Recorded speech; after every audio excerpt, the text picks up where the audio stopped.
ఒకసారి గరుడ శ్రీకృష్ణుడితో గర్వంగా, ప్రభు, నన్ను మించిన వేగంతో ప్రయాణించే జీవి ఇంకెవరైనా ఉన్నారా అని అంటుంది. ఇది విన్న శ్రీకృష్ణుడు ఏమీ చెప్పకుండా చిరునవ్వుతో అక్కడి నుండి వెళ్ళిపోతాడు.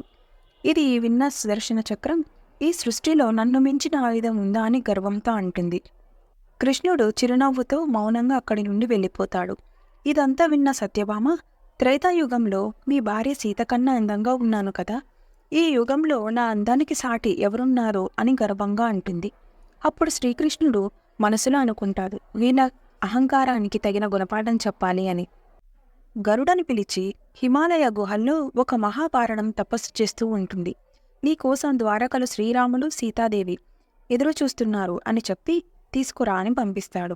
సుదర్శన చక్రాన్ని పిలిచి ద్వారం దగ్గర కాపలాగా ఉండు, ఎంతటి గొప్పవాడు అయినా సరే లోపలికి రానివ్వకు అని అంటాయి.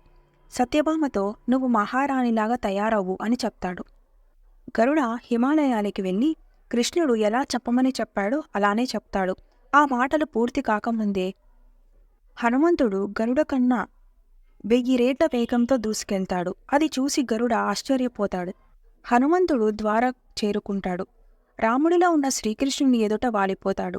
అప్పుడు శ్రీకృష్ణుడు అడుగుతాడు, బయట ద్వారం దగ్గర ఎవరో ఆపలేదా అని.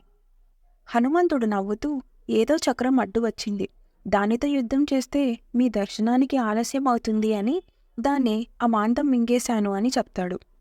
హనుమంతుడు సత్యభామని చూస్తూ, స్వామి, ఈ చలికత్త ఎవరు, నా సీతమ్మ తల్లి ఎక్కడా అని అడుగుతాడు.